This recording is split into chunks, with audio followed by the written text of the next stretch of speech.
오늘은 무릎 꿇으신 만왕의 왕께서 십자가를 지시다라는 제목으로 하나님의 말씀을 같이 나누길 원합니다. 오늘 말씀은 하나님 나라에서 누가 큰가에 대한 말씀입니다. 우리는 신앙생활을 하면서 인정받고 싶은 마음들이 있어요. 또 주님 앞에 귀하게 쓰임받고 싶은 마음도 있습니다. 그런데 성경은 크고자 하는 자는 오히려 섬기는 자가 되어야 한다라고 우리에게 하십니다. 세상은 자꾸 위로 올라가라고 하는데 주님은 우리에게 낮아지라 이렇게 말씀하십니다.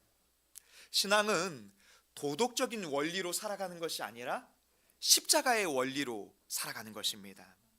섬김은 우리가 실패한 것이 아니라 오히려 우리의 왕 대신 예수 그리스도께서 걸으신 길인 줄로 믿습니다.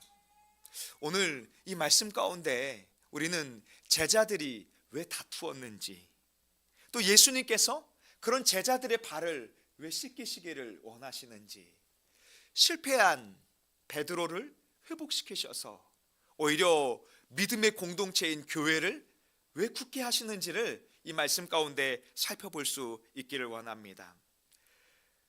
본문은 제자들이 다투고 있다 이렇게 24절에 말씀하고 있어요. 그들 사이에 그중 누가 크냐 하는 다툼이 일어난지라. 여러분, 이렇게 다툼이 일어나는 배경은 사실 예수님께서 십자가의 길을 가실 것이다 이렇게 말씀하고 있는 가운데 다툼이 일어나고 있어요. 22절에 보면 인자는 이미 작정된 대로 가거니와, 인자 대신 예수님께서 하나님의 계획하신 그 작정하신 뜻을 따라서 십자가의 길을 가고 있다 이렇게 말씀하고 있는데, 그 가운데 제자들은 지금 누가 더 크냐, 하나님 나라에서 누가 더 높임을 받을 것이냐, 이런 다툼이 일어나고 있는 것입니다. 믿음의 식구들이요, 제자들의 눈에 십자가의 길은 어떤 모습처럼 보였을까요? 십자가의 길은 세상의 시선에서는 도무지 이해할 수 없는 길입니다. 제자들의 생각에는 십자가를 지시고 만왕의 왕이신 메시아가 죽으신다는 것은 어쩌면 그들이 생각할 때 자신들의 계획과 다른 길이다라고 생각할 수 있는 것입니다. 믿음의 식구들이요, 우리도 그래요. 우리가 주의 이름으로 섬기며 살아가는 것이 때로는 손해보는 것처럼 느껴질 때가 있습니다. 우리의 것을 내어주는 것이 때로는 세상에서 점점 우리의 것을 잃어버리는 것처럼 느껴질 때도 있어요. 십자가는 언제나 손해보는 것처럼 보입니다. 그러나 우리가 주의 길을 걸어갈 때 내가 원하는 것이 아니라, 내 것을 채우는 길이 아니라 주님이 원하는 길을 우리가 걸어가야 할 줄로 믿습니다. 믿음의 공동체인 교회 안에서, 또 사역을 하는 가운데에서도, 또 머리 대신 예수님 안에서 하나 된 형제들이 신앙의 교제를 하는 가운데에서도 불쑥불쑥 우리의 마음 가운데에는 나에게 무엇이 유익한가? 내가 이 상황을 통해서 얻을 수 있는 것이 무엇인가?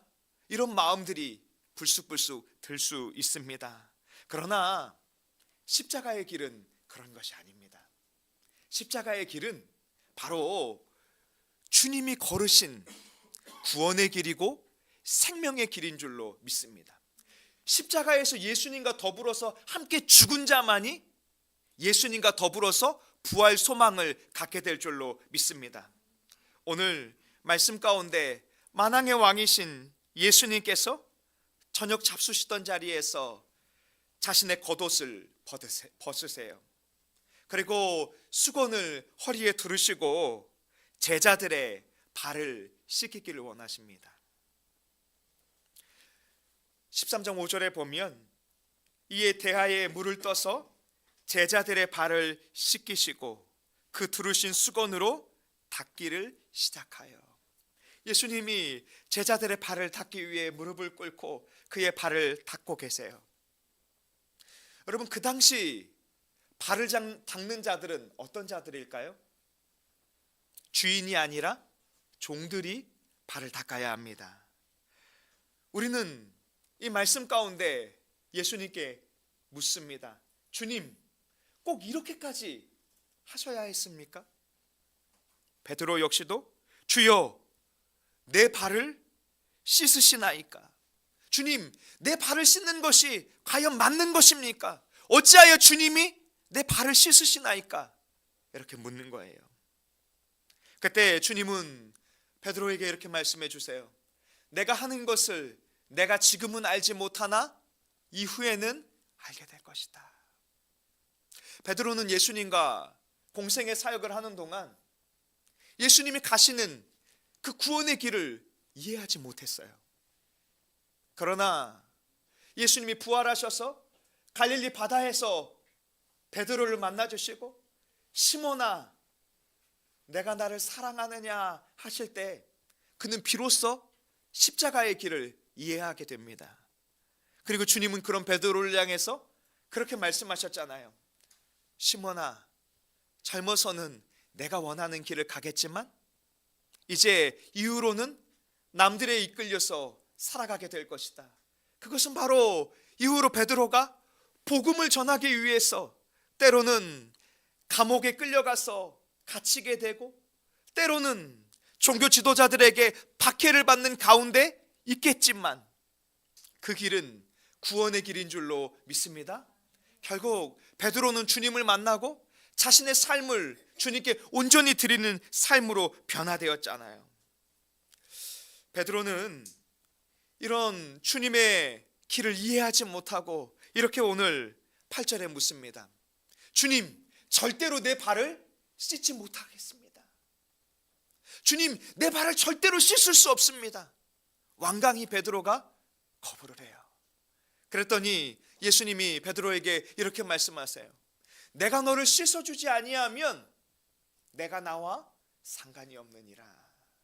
그랬더니 이 열심당원인 베드로가 뭐라고 말합니까? 주님, 그렇다면 내 손과 머리도 씻어주옵소서, 내 온몸을 씻어주옵소서, 이렇게 고백하잖아요. 그때 예수님이 이렇게 말씀하세요. 이미 깨끗하게 된 자, 목욕한 자는 발밖에 씻을 필요가 없느니라. 너는 이미 온몸이 깨끗하여졌느니라. 예수 그리스도를 믿음으로 말미암아 죄가 사함을 받고 주님 앞에 의롭다함을 받은 것이다, 이렇게 가르쳐 주시고 싶으신 거죠. 그러면서도 주님은 이 말씀 가운데 하나의 경고를 하세요. 너희가 깨끗하나 다는 아니니라. 오늘 주님은 제자들의 발을 씻으신 후에 이렇게 12절에 말씀하십니다. 그들의 발을 씻으신 후에 옷을 입고 다시 앉아 그들에게 이르시되 내가 너희에게 행한 것을 너희가 알고 있느냐.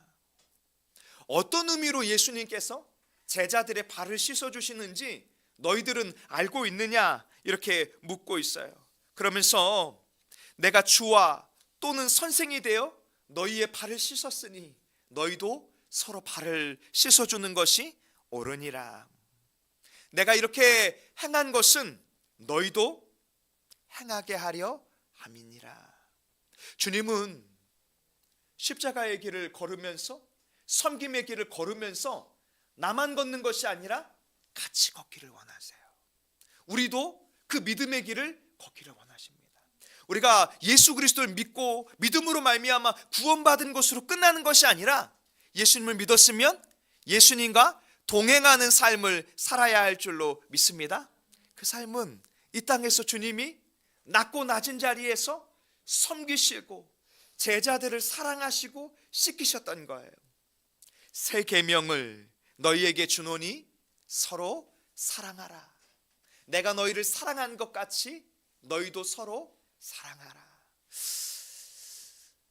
저는 이 말씀 앞에 참 어렵다 이런 생각이 많이 듭니다. 사실 믿음의 식구들인 우리만큼 사랑을 많이 받은 사람들이 있을까요? 예수님께서 십자가에서 죽기까지 우리를 사랑해 주셨잖아요. 우리에게 죄를 속량해 주기 위해서, 우리의 영혼을 구원해 주기 위해서 자신의 생명을 내어주시는 사랑을 베풀어 주셨잖아요. 그리고 내가 너희를 사랑한 것처럼 너희도 사랑하는 것이 옳으니라. 그러니 서로 사랑하라. 이렇게 말씀하잖아요. 그런데 우리는 그 사랑이 참 어려운 것 같아요.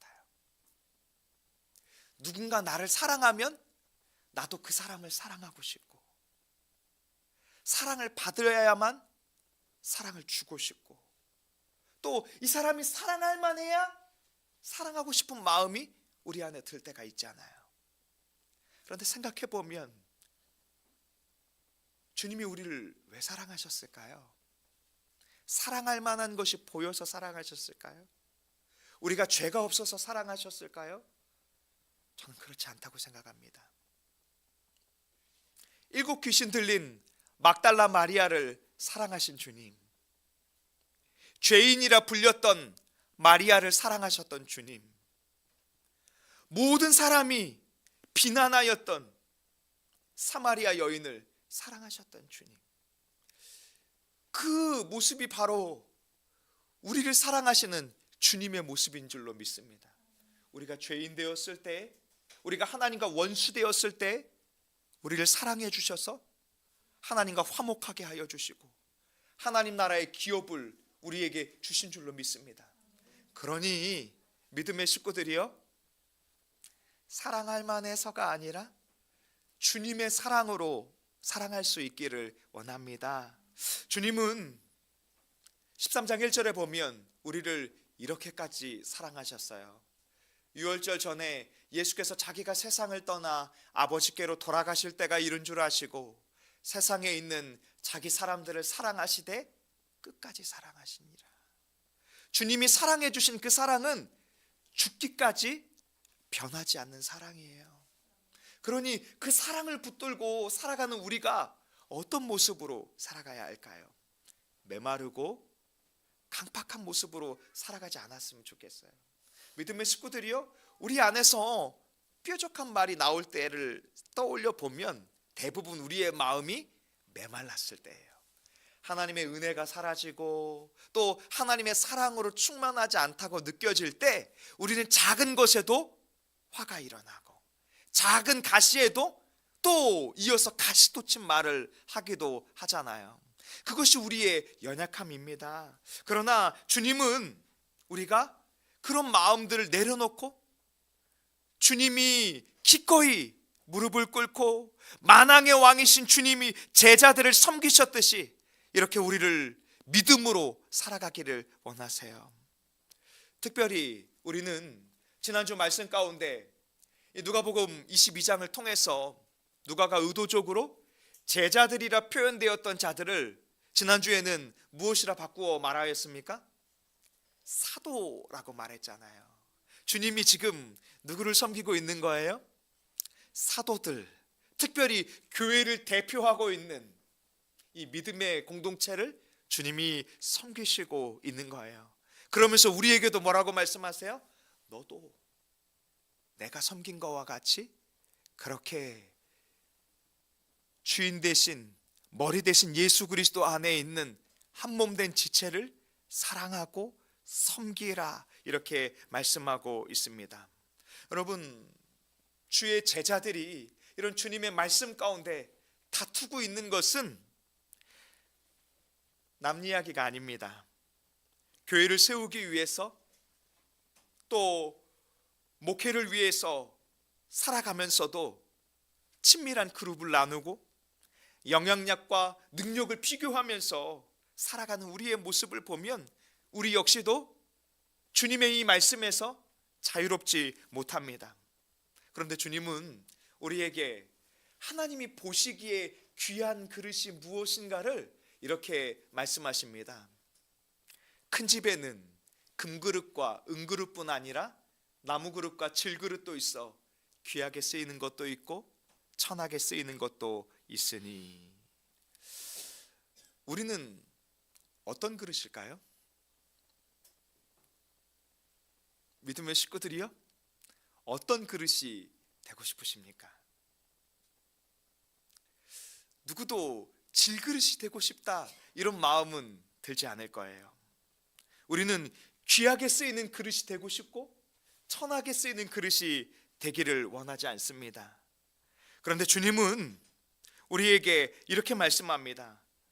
누구든지 이런 것에서 자기를 깨끗하게 하면 귀히 쓰는 그릇이 되어 거룩하고 주인의 쓰심에 합당하며 모든 선한 일에 준비함이 되리라. 금그릇이 좋은 것이 아니라 자기를 깨끗하게 하는 바로 그 자가 귀히 쓰이는 그릇이 될 것이다, 이렇게 말씀하고 있는 것입니다. 믿음의 식구들이요, 우리 주님이 쓰시기에 합당한 그릇으로 살아갈 수 있기를 원합니다. 이것은 목사도 예외가 아닙니다. 내가 교회를 위해서 이렇게 헌신했는데 하는 마음이 저희 안에도 불쑥불쑥 올라올 때가 있어요. 그러나 이 마음은 주님이 기뻐하는 마음이 아닙니다. 성경은 분명하게 이야기합니다. 하나님 나라의 귀한 그릇은 재질이 아니라는 거예요. 내가 어떤 자리에 있느냐, 그것이 중요하지 않다는 거예요. 오히려 주님이 보시기에 깨끗한 그릇으로, 주님이 쓰시기에 잘 준비된 그릇으로 살아가는 것이 값진 삶인 줄로 믿습니다. 하나님은 금그릇을 찾지 않으세요. 주인의 쓰기에 합당한 그릇을 찾기를 원하십니다. 그 거룩한 부르심을 따라 살아갈 수 있는 우리 믿음의 식구들이 될 수 있기를 원합니다. 예수께서 이렇게 제자들에게 말씀하십니다. 예수께서 이르시되 이방인의 임금들은 그들을 주관하며 그 집권자들은 은인이라 칭함을 받으나 세상의 사람들은, 이방의 임금들은 사람들을 다스리고 사람들에게 권세를 부리기를 원한다는 거예요. 또 집권자들은 은인이라 칭함을 받기를 원한다는 거죠. 나는 자애로운 사람이야, 자비로운 사람이야, 나는 존경받을 만한 사람이야, 이런 이야기를 듣고 싶어 한다는 거예요. 그런데 26절에 보면 너희는 그렇지 않을지니, 제자의 삶은 그렇지 않을지니 너희 중에 큰 자는 젊은 자와 같고 다스리는 자는 섬기는 자와 같을지니라. 저는 이 말씀을 같이 살펴보면서 다산동행교회를 떠올렸습니다. 저희 교회는 이렇게 살아가고자 애쓰는 모습들이 주님이 얼마나 기뻐하실까, 이런 생각이 많이 들었습니다. 수련회를 이번에 준비하면서도 사실 저희도 개척교회잖아요. 이제 개척한 지 딱 2년이 되었잖아요. 그런데 다른 개척교회를 우리가 섬긴다는 것이 참 쉽지 않다라는 것을 잘 알고 있습니다. 그럼에도 불구하고 권사님, 또 집사님, 또 사모님들, 또 먼저 되신 또 믿음의 선배들이 미리 와서 식사를 다 준비하고 또 수련회를 준비하고 들어오는 청년들을 향해서 누구야, 잘 왔어, 은혜 받으러 잘 왔어, 빨리 와, 같이 밥 먹자, 이런 이야기를 하는 것, 바로 먼 나라의 이야기가 아니라 큰 자는 젊은 자와 같고 라는 말씀을 살아내고 계신 것입니다. 여기 이 큰 자는 젊은 자와 같다라는 의미는, 젊은 자라면 당연히 이 사회의 원리상 어때요? 젊은 사람이 먼저 인사를 해주고 섬겨주고 헌신하는 게 당연하다는 생각을 가지고 있는 거예요. 그러나 성경의 원리는 다르다는 거예요. 오히려 먼저 된 자가 믿음이 연약한 지체를 섬겨주고 또 다스리는 자는 섬기는 자와 같을지니라. 우리가 이런 삶을 살아야 하는 이유가 무엇일까요? 27절에 보면 앉아서 먹는 자가 크냐, 섬기는 자가 크냐, 앉아서 먹는 자가 아니냐, 그러나 나는 섬기는 자로 너희 중에 있느니라. 당연히 식탁에 앉아서 밥을 먹는 자가 오히려 큰 자인 것처럼 보입니다. 그리고 종이 그 밥 먹는 자를 시중하는 것이 당연한 것처럼 느껴지는 것이 세상입니다. 그러나 주님은 우리에게 성도의 삶은 그런 것이 아니다 이렇게 말씀하고 있어요. 오히려 나는 너희 중에 섬기는 자로 살아가고 있다. 내가 제자들의 발을 닦는 이유, 그 발을 닦으면서 이 발은 조금 더러운데 너 좀 깨끗하게 하고 다니지, 주님 이렇게 말씀하지 않으시잖아요. 오히려 주의 사랑으로 그 제자들의 발을 닦아주며 내가 너를 사랑하고 있다, 내가 너를 섬기기를 원하고 있다, 내가 너를 위해 생명을 내어주기 위해 지금 와 있다, 이런 말씀을 우리에게 해주시고 계시잖아요. 믿음의 식구들이요, 왜 예수님은 이렇게 종의 모습으로 살아가기를 원하실까요? 오늘 이 질문 앞에 한 여인이 예수님께 와서 묻는 이 과정을 통해서 주님은 이야기를 하시는데요, 마태복음 20장 18절에 보면 보라, 우리가 예루살렘으로 올라가노니 인자가 대제사장들과 서기관들에게 넘겨주매 그들이 죽이기로 결의하고. 인자 되신 예수님께서 이제 대제사장들과 서기관들에게 넘겨져서 십자가에서 죽임을 당할 것이다 이렇게 말씀을 합니다. 19절에 보면 이방인들에게 넘겨주어 그를 조롱하고 채찍질하며 십자가에 못 박히게 할 것이나 제3일에 살아나리라. 이렇게 예수님의 십자가 죽음과 부활에 대해서 말씀을 전하고 있어요. 그런데 한 여인이 와서 예수님께 묻습니다. 그때 세베대의 아들의 어머니가 그 아들들을 데리고 예수께 와서 절하며 무엇을 구하니? 예수께서 이르시되 무엇을 원하느냐? 이르되 나의 이 두 아들을 주의 나라에서 하나는 주의 우편에 하나는 주의 좌편에 앉기를 원합니다. 이 세베대의 아들들의 어머니, 이 여인은 하나님의 나라를 잘 보지 못했던 것 같아요. 마치 이 시대에 주님, 내 한 아들은 우의정이 되게 하시고 내 한 아들은 좌의정이 되게 하실 만큼 높은 자리에 내 아들을 앉혀주옵소서 이렇게 말하지요. 그런데 주님은 27절에 이렇게 말씀하십니다. 너희 중에 누구든지 으뜸이 되고자 하는 자는 너희의 종이 되어야 하리라. 인자가 온 것은 섬김을 받으려 함이 아니라 도리어 섬기려 하고 자기 목숨을 많은 사람의 대속물로 주려 함이라. 믿음의 식구들이요, 주님은 우리에게 이렇게 말씀하십니다. 내가 온 것은 다른 누군가에게 높임을 받고 싶어서 온 것이 아니라 오히려 섬기려 왔다. 심지어 너희를 위해서 너희를 대속하는 그 제물로서 생명을 내어주기 위해 왔노라 이렇게 말씀하고 있어요. 여러분, 교회로서 성도로서 살아가는 삶은 바로 주님의 말씀과 같은 삶입니다. 주님이 이 땅에 오셔서 십자가 사랑을 전해주시고 또 한 영혼을 사랑하며 한 영혼을 세워가며 주의 교회가 어떻게 살아가야 할지를 보여주신 것처럼 너희도 그 길을 가야 한다 이렇게 말씀하고 있는 것입니다. 그러면서 28절에 우리에게 그 믿음의 수고가 헛되지 않음을 말씀해 주세요. 너희는 나의 모든 시험 중에 항상 나와 함께한 자들인즉. 이 말씀을 읽는데 얼마나 위로가 되는지 몰라요. 주님이 우리가 이 고단한 광야에서 이 모든 시험 가운데 주님과 동행하고 있다는 것을 다 알고 계시다는 거예요. 주님 어디 있습니까? 이것이 우리의 물음인데 나는 다 보고 있고 나는 다 알고 있다. 네가 나와 함께 모든 시험을 수고하며 이겨낸 것을 알고 있다.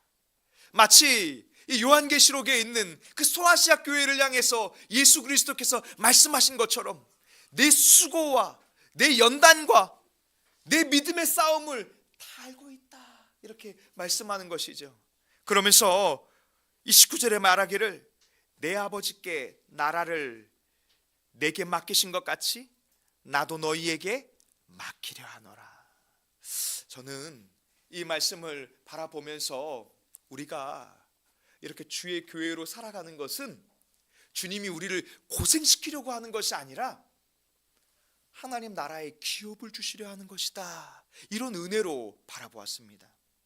주님이 이 수고의 끝에 내 아버지께서 이 나라를 내게 맡기신 것처럼 나도 너에게 주의 교회를 맡기려 하노라, 이렇게 말씀하고 있는 것이잖아요. 여러분, 우리의 주인 되신 예수 그리스도의 이 머리 되신 교회를 우리가 세워가는 것, 그것은 고단하고 나그네의 길이지만 수고스러운 것만은 아닙니다. 주님이 우리에게 주께서 하실 일을 마치 우리가 대신할 수 있도록, 주의 사신으로 살아갈 수 있도록 그 은혜를 베풀어 주신 것입니다. 그러면서 그 끝에 주님의 이 만찬의 자리에 함께 앉게 될 것을 우리에게 약속해 주세요. 너희로 내 나라에 있어 내 상에서 먹고 마시며 또는 보좌에 앉아 이스라엘 12지파를 다스리게 하려 하노라. 여러분, 우리가 이 땅에서 십자가의 길을 가고 믿음의 수고를 하고 주의 교회를 세워가는 그 끝은 무엇입니까? 하나님 나라에 들어가는 거예요. 하나님 나라에서 주님과 같이 이 교제하고 또 주님과 함께 더불어 주의 나라의 기업을 상급으로 받아 살아가게 하시는 줄로 믿습니다. 그래서 믿음의 삶은 이 땅의 수고만 보는 것이 아니라 영원한 소망을 같이 바라보며 살아가는 것입니다. 그러면서 주님은 시몬에게 이렇게 말씀하세요. 시몬아, 시몬아, 보라, 사탄이 너희를 밀가부르듯 하려고 요구하였으나. 믿음의 길을 가는 주의 제자들, 주의 사도들, 주의 교회를 향해서 끊임없이 사탄이 밀가부르듯 하려고 요구하고 있다는 거예요. 저는 이 말씀을 묵상할 때 또 다른 말씀이 떠올랐어요. 저 어둠의 사자가, 어둠의 권세인 사탄 마귀가 우는 사자와 같이 지금도 벼르고 있다 하시는 말씀도 있잖아요. 그러면서 그 후반부에는 뭐라고 말씀합니까? 할 수만 있다면 믿는 자들까지도 넘어뜨리고자 한다, 이렇게 말하고 있어요. 그런데 주님은 이렇게 말씀하세요. 그러나 내가 너를 위하여 내 믿음이 떨어지지 않기를 위하여 기도하였나니. 여러분, 여기서 한 가지 우리는 단어가 바뀐 것을 살펴보셔야 합니다. 시몬 베드로를 부르시면서 시몬아, 시몬아, 보라, 사탄이 누구를요? 너희를 밀가부르듯 하려고 요구하였으나, 32절에 보면 그러나 내가 누구를 위하여? 너를 위하여 내 믿음이 떨어지지 않기를 위하여 기도하였나니.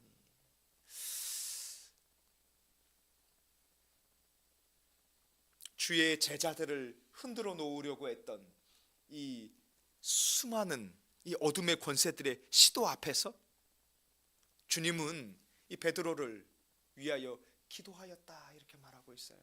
내 믿음이 떨어지지 않기를 위하여 기도하였다. 그러니 너는 돌이킨 후에 내 형제를 굳게 하라. 믿음의 식구들이요, 우리가 먼저 예수 그리스도를 믿게 하여 주신 은혜가 바로 여기에 있는 것입니다. 우리를 먼저 예수님 믿게 하여 주시고 먼저 세상에서 돌이켜서 예수 그리스도의 제자로 살아가게 하신 이유가 무엇일까요? 바로 우리가 먼저 깨어서 믿음으로 섰다면 이제 우리의 형제들을 굳게 하기 위해서 살아가라, 이렇게 말씀하는 거예요. 우리가 가정 속에서 먼저 예수 그리스도를 믿게 하신 이유, 믿지 않는 가족들을 주님 앞에 인도하기 위해서 우리를 먼저 믿음으로 세우게 하여 주시고 믿음으로 돌이키게 하여 주시고 이제 우리를 통해서 우리의 가정과 또 믿음의 형제들을 굳게 하기를 원하시는 줄로 믿습니다. 저는 이 부르심 앞에 우리가 고백했으면 좋겠어요. 주님, 저도 주님이 가신 길을 함께 가길 원한다고. 주님, 저도 주님을 위해서 살아갈 수 있기를 원한다고. 그런 믿음의 고백을 하며 살아갈 수 있기를 원합니다. 주님은요, 너를 위해 기도하겠다 하시는 이 말씀 가운데 이미 베드로가 실패할 것도 다 알고 계세요. 그러나 오히려 실패한 베드로를 위해 기도하신다고 말씀하시면서 내가 만약 회복된다면, 내게 만약 믿음이 생겼다면 이제 내가 피값으로 주고 산 내 사랑하는 형제를 구원하라, 이렇게 말씀하고 있는 것입니다. 믿음의 식구들이요, 우리는 넘어지기도 하고 결단하지만 흔들리기도 합니다. 그러나 기억해야 합니다. 하나님 나라에서 큰 자는 실패하지 않은 사람이 아닙니다. 실패할 수도 있고 넘어질 수도 있지만 예수 그리스도로 말미암아 일어난 사람, 또 그 주님의 사랑과 주님의 부르심을 깨달아 주의 몸된 형제를 굳게 하는 그런 믿음의 사람들이 될 수 있기를 원합니다. 주님은 그런 베드로를 향해서 그 마음을 전해주고 싶었던 거예요. 그때 베드로가 이렇게 담대히 고백합니다. 주여, 내가 주와 함께 옥에도 갈 것이며 죽는 데에도 가기를 각오했습니다. 그때 예수님께서 이렇게 말씀하세요. 베드로야, 내가 내게 말하노니 오늘 닭 울기 전에 내가 3번 나를 모른다고 부인하리라 하시니라. 사랑하는 다산 동행교회 믿음의 식구들이요, 주님은 깨어지고 연약하고 실패할 수밖에 없었던 그런 베드로조차도 사랑하셔서 다시 만나주시고 돌이키기를 원하십니다. 이 만왕의 왕이신 예수 그리스도께서 우리를 그만큼 사랑해 주시고 그런 우리를 위해서 십자가의 길을 기꺼이 가기를 원하시는 것입니다. 오늘 이 말씀 앞에 우리가 주님의 물음을 다시 한번 대답했으면 좋겠어요. 오늘 우리는 어떤 그릇이 되기를 원하는가? 나는 어떤 삶을 살아가기를 원하는가? 고백하기는 우리가 주님의 십자가 은혜 앞에 무릎을 꿇은 사람, 하나님의 나라를 간절히 소망하며 나를 위한 삶이 아니라 예수 그리스도를 위한 십자가의 길을 걸어갈 수 있는 우리 믿음의 식구들이 될 수 있기를 원합니다. 기도하겠습니다.